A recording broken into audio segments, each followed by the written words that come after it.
बहुत बहुत स्वागत है आप सभी का आज के इस वीडियो में। नक्षत्रों की श्रृंखला में आज हम लोग बात करेंगे पुनर्वसु नक्षत्र के बारे में। दोस्तों 10वां भाव ये कुंडली का सबसे सबसे प्रभावी भाव होता है, सबसे महत्वपूर्ण भाव होता है। ये मैं नहीं कह रही दोस्तों, ये ऋषि पराशर कहते हैं। अकॉर्डिंग टू ऋषि पराशर 10वां भाव कुंडली का सबसे पावरफुल होता है, क्योंकि दोस्तों 10वां भाव ये कर्म स्थान है और कर्म से ही आदमी की पहचान है। तो इसीलिए 10वां भाव सबसे महत्वपूर्ण है। अभी जो दशमेश ग्रह है वो दशमेश ग्रह वो होता है जो 10वें भाव का मालिक ग्रह होता है, यानी कि 10th लॉर्ड। फॉर एग्जाम्पल यदि मकर राशि की कोई कुंडली है, मकर राशि की कुंडली में 10वें भाव में 7 नंबर यानी कि तुला राशि पड़ती है। अभी तुला राशि के जो राशि स्वामी है वो है शुक्र ग्रह, तो मकर लग्न के लिए दशमेश ग्रह हो गए शुक्र ग्रह। इस प्रकार से हमें शुक्र दशमेश ग्रह देखना होता है। आज इस वीडियो में हम लोग बात करेंगे कि यदि यह दशमेश ग्रह की स्थिति पुनर्वसु नक्षत्र में हुई तो किन प्रकार के प्रोफेशंस हम इसे जोड़ के देख सकते हैं। दोस्तों सबसे पहले तो बहुत से लोगों का ये कहना होता है, सबसे पहले मैं गलत फहमी जो है पुनर्वसु नक्षत्र के बारे में उसको दूर कर देती हूँ कि बहुत से लोग ये कहते हैं कि पुनर्वसु नक्षत्र वाले लोगों ने बिजनेस में नहीं जाना चाहिए क्योंकि वे बहुत ही दानशील होते हैं और इसीलिए अच्छे से बिजनेस वो नहीं कर पाएंगे। बहुत से लोग कहते हैं कि इन्हें नौकरी में भी नहीं जाना चाहिए क्योंकि नौकरी में ये लोग मतलब अंडर पेड होते हैं, मतलब इनसे बहुत सारा काम लोग करवाते हैं और उसके बदले में उतना इनकम उनको नहीं मिलता। तो दोस्तों यदि हम इनकम की बात करें तो ये बात सही भी हो सकती है, यानी कि हम लोग सिर्फ मटेरियलिस्टिक एंगल से देखें तो ये बात सही भी हो सकती है। पर क्या दोस्तों सिर्फ पैसा और पद ही सब कुछ है? पैसा और पद यही सब कुछ होता ना दोस्तों तो बड़े बड़े सेलिब्रिटीज आत्महत्या नहीं करते। और इसीलिए मुझे ऐसे लगता है कि बृहस्पति को सबसे पहले हमें समझना पड़ेगा, क्योंकि ये जो नक्षत्र है ये बृहस्पति का नक्षत्र है। दोस्तों बृहस्पति ये 9वें भाव के कारक ग्रह है, धनु राशि 9वें भाव में पड़ती है काल पुरुष कुंडली अनुसार।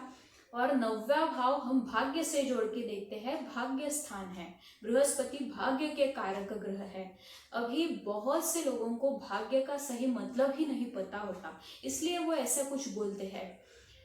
दोस्तों भाग्य का क्या मतलब है ये मैंने जब बृहस्पति पे वीडियो किया था उसमें ही मैंने स्टार्टिंग में ये बात कही थी कि भाग्य यानी ये नहीं है कि हमारे पास गाड़ी है, बंगला है, कार है तो हम कहते हैं कि ये बहुत भाग्यशाली है।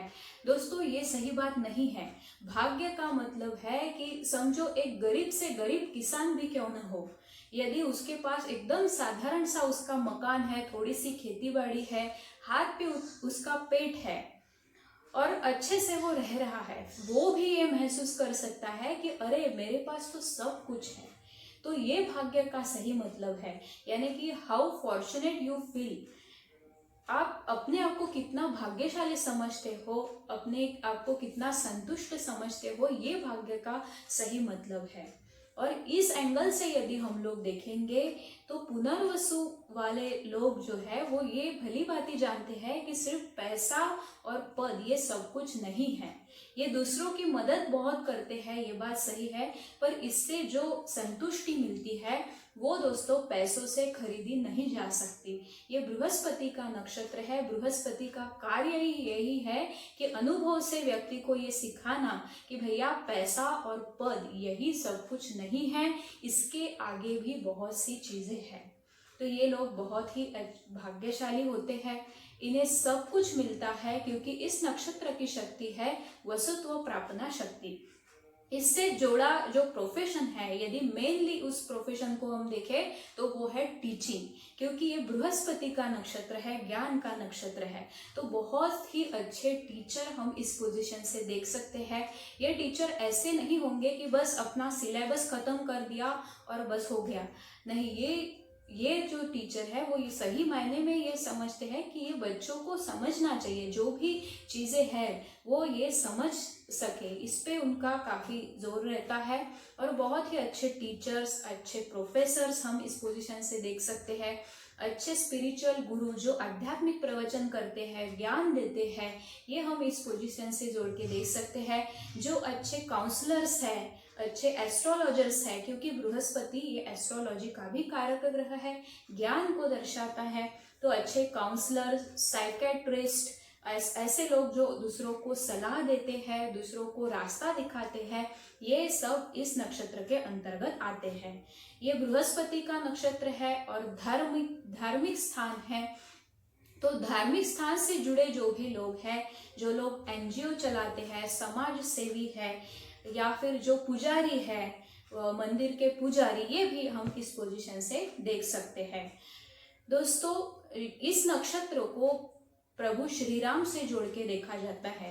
तो जिस प्रकार प्रभु श्री राम का जो राज्य था, हम कहते थे कि राम राज्य था, राम राज्य था, यानी कि किसी को भी किसी भी चीज की कमी नहीं थी, हर एक को वो समान समझते थे।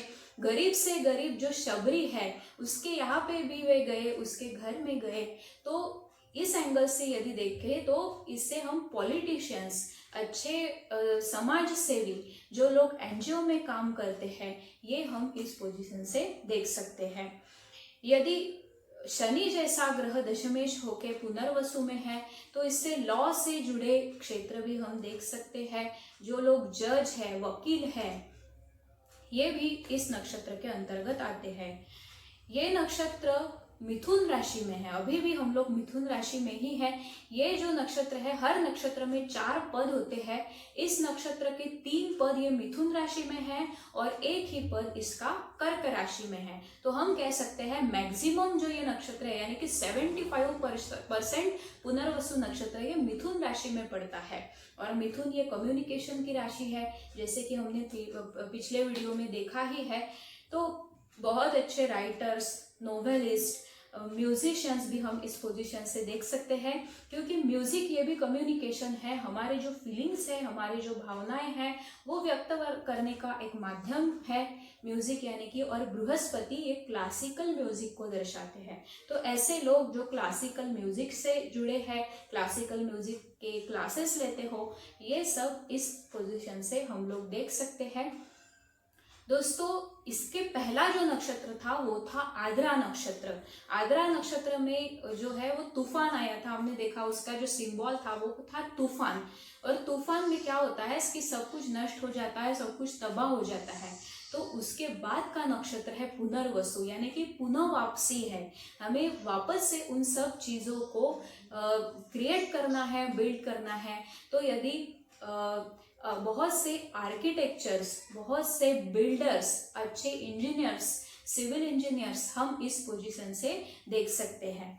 दोस्तों, अभी आप सोचोगे कि अरे पुनर्वसु नक्षत्र में तो बहुत से प्रोफेशन बता दिए, म्यूजिक है, इंजीनियरिंग है, राइटर है, लॉ है, टीचिंग है। तो ये हम लोग कैसे जाने कि एग्जैक्ट हमारा प्रोफेशन कौन सा होगा? तो दोस्तों, इसके लिए हमें दशमेश ग्रह कौन सा है और वो किस भाव में स्थित है, ये भी देखना बहुत जरूरी है। जैसे कि दशमेश ग्रह बृहस्पति ही है, तो definitely teaching is the best profession. यदि वीनस है, यानी कि शुक्र ग्रह है, तो भी टीचिंग अच्छा प्रोफेशन है। यदि आप मकर लग्न के हो और शुक्र ग्रह दशमेश होके 6ठे भाव में स्थित है, तो इससे हम लोग अच्छे टीचर्स देख सकते हैं, अच्छे वकील, हम लोग न्याय इंडस्ट्री से जुड़े जो लोग हैं वो हम इससे देख सकते हैं। यदि मंगल ग्रह है तो इंजीनियर हम देख सकते हैं। यदि शनि ग्रह है तो भी वकील से रिलेटेड क्षेत्र देख सकते हैं। तो इस प्रकार से हमें देखना है कि दशमेश ग्रह कौन सा है, किस भाव में स्थित है, इसके अकॉर्डिंग हमें प्रोफेशन देखना है। और दोस्तों, साथ ही साथ बाकी भी कुंडली के जो ग्रह है, बाकी भी किस प्रकार के योग कुंडली में बन रहे हैं, ये सब देखना अनिवार्य है। पर ये जो थे, ये कुछ जनरलाइज प्रेडिक्शंस थे कि यदि दशमेश ग्रह की स्थिति पुनर्वसु में है तो आमतौर पर हम ये सब प्रोफेशंस देख सकते हैं।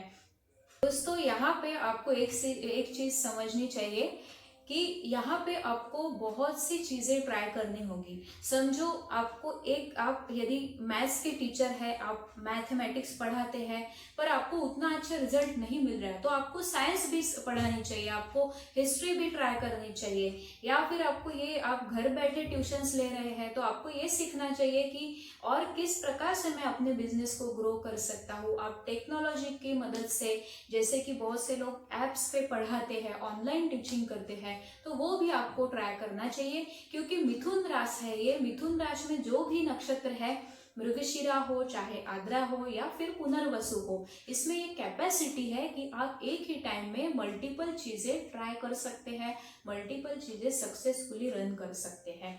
तो आपको आपका तरीका शायद बदलना पड़ सकता है। और दोस्तों, आपको पहले अटेम्प्ट में शायद सफलता नहीं मिल सकती है। ऐसा हो सकता है कि आपका जो ड्रीम है वो पहले प्रयास में सफल ना हो, तो आपको बहुत बार प्रयास करना पड़ सकता है। बहुत से लोग कहते हैं कि सेकंड अटेम्प्ट में इन्हें यश मिलता है, तो ठीक है, सेकंड अटेम्प्ट में तो मिलता है, पर यदि शनि जैसा ग्रह है, तो शनि तो ऑलरेडी विलंब के कारक है और ऊपर से वापसी की बात हो रही है, तो हो सकता है कि यहाँ पे आपको स्ट्रगल ज्यादा करना पड़े, या आपका जो दशमेश ग्रह है उसकी स्थिति छठे भाव में हो, अष्टम भाव में हो, 12वें भाव में हो, तो भी आपको 2 से ज्यादा बार कोशिश करनी पड़ सकती है। तो ये बात कहने के लिए आसान है कि बार बार प्रयास करते रहो, पर दोस्तों यकीन मानिए, इस नक्षत्र में ये पोटेंशियल है, इसकी जो शक्ति है, वसुत्व प्रापना शक्ति, वो आपको सब कुछ दिलाने में सक्षम है। चाहे आप धन की बात करें, चाहे आप ज्ञान की बात करें, जब आपको जरूरत हो, आपको फ्रेंड्स अच्छे मिले, आपका परिवार आपके साथ हो, जो भी आपको चाहिए, सही मायने में भाग्यशाली आप अपने आप को महसूस करें, ये शक्ति इस नक्षत्र की है। तो डेफिनेटली प्रयास ये आपको करते रहना चाहिए। तो आने वाले वीडियो में हम लोग बात करेंगे कि यदि दशमेश ग्रह की स्थिति पुष्य नक्षत्र में होती है तो कौन से प्रोफेशंस हम इससे जोड़ के देख सकते हैं। तब तक